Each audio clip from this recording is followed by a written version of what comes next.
Friends बहुत लोक online रे इनकम करिया चाहती किंतु 90% लोक रिजल्ट पाइबा पूर्व गिव अप कर दियंती। रीजन स्किल नुहे, रीजन होची वीक माइंडसेट। नमस्कार friends, welcome to Gyanakama Odia training series.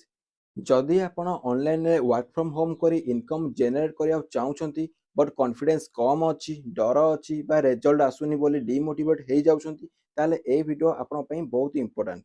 कारण एफिलिएट मार्केटिंग रे सक्सेस पाइबा पूर्व माइंडसेट स्ट्रांग रहिबा जरूरी।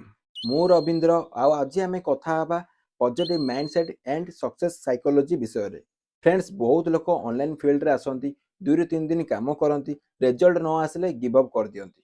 बट रियलिटी है सक्सेस पाइबा हेले कंसिस्टेंसी, पेशेंस आउ पॉजिटिव माइंडसेट दरकार।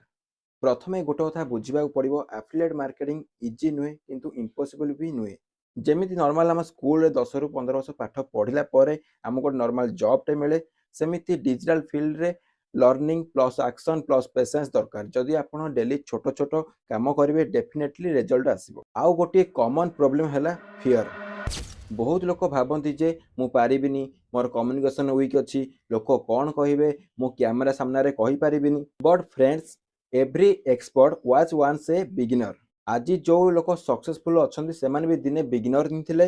डिफरेंस बास एति से स्टॉप कर नथिले। मु भी स्टार्टिंग रु कंफ्यूज थी, कॉन्फिडेंस नथिला, कैमरा सामने कहवाक डर लगुला, रिजल्ट इंस्टांट आसु नथिला।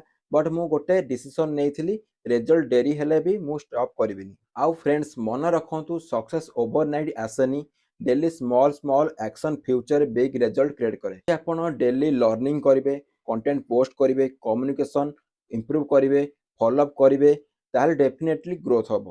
आउ गोटे इंपोर्टेंट कथा, कंपैरिजन करंतुनी। बहुत लोक अन्य रिजल्ट देखि डिमोटिवेट हो जाती, बट आपणकर जर्नी कंप्लीटली डिफरेंट। कई गोटे मासरे रिजल्ट पाती, कई 6 मासरे। इंपोर्टेंट है कंसिस्टेंस रहिबा। फ्रेंड्स, जदि आपण जेन्युइनली भाव में ऑनलाइन रे ग्रो करबा चाहउछंती, ताल फास्ट निजर माइंडसेट स्ट्रांग रखंतु।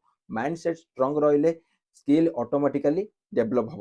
तो मु कहबी आपण मानकू, आपण मानक जीवन रे गोटे गोटे लक्ष्य स्थल करंतु, अर्थात गोटे गोल क्रिएट करंतु। आउ से गोल को सक्सेस करबा पई चेष्टा करंतु, आपण को उद्यम करंतु। जेते कष्ट होउना काहेकि आपण को लक्ष्य रे आपण को पहुंचबा पई हेले बहुत सारा बाधा विघ्न भी आसीबो। जाउठी बाधा विघ्न आसिला सेठी तमे सियोर हे जो जे आपण डेफिनेटली सक्सेस हेबे।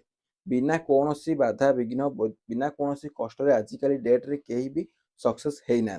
आउ आज गोटे कमेंटमेंट दियंतु, रिजल्ट डेरी हेले भी मु स्टॉप करबिनी।